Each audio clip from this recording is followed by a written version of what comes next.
the lovely Gillian Edwards. Thank you so much for joining me here. No problem, wouldn't have missed it. So tell me a little bit about what your experience has been like inside of OBM school. I know that you came from a corporate background, sort of straight into the OBM role.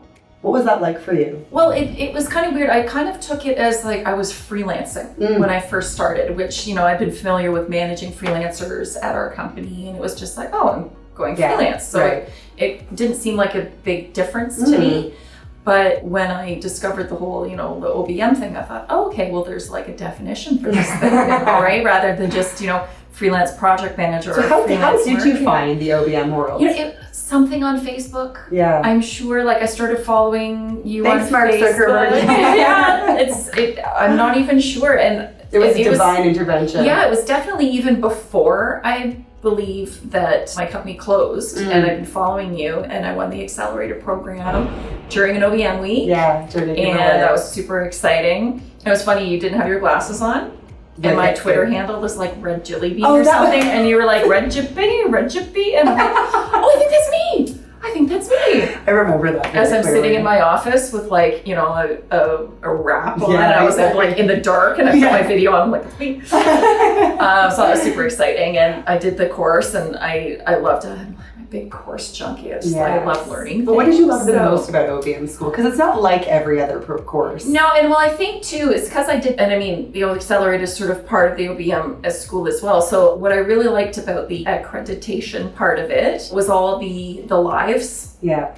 And I really enjoyed the breakout sessions. Oh yeah. The breakout sessions I found were the most powerful because it showed the application of the tools we learned in the Accelerator. Really great all in theory, portion. Yeah, but when you actually put the, you know. Exactly, because I mean, you know, you give us such a wealth of SOPs in the vault that some of them, you know, unless we've gone searching for them or like, I'm going to spend an entire day looking through every single SOP, you're kind of like, or maybe 2 or 3 days. Yeah, it probably would. Yeah. And you don't even realize what's there until you have a reason to use them. And I mean, sometimes still now, I mean, you know, a year later, I'm still like, all right, let's see what's there. And yeah, like what template, different clients that you work with require different services. For a podcast, and I was like, oh, I remember there being, was the last project. Right. There was something to do with a podcast.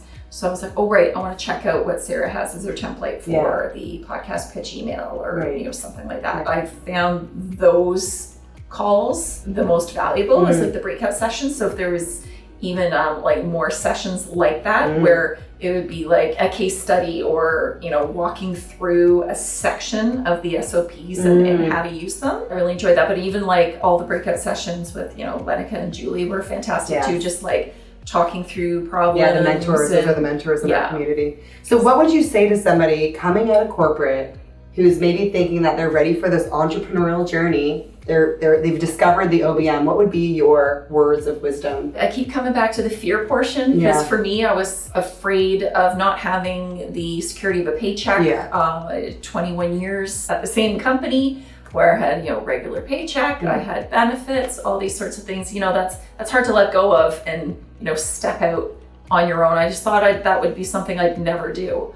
And then, you know, sort of COVID decided for me. And then I was kind of like, well now what am I going to do? And I could have gone back to that sort of a scenario. And I mean, I had a pretty great deal at my old company. I worked from home anyway.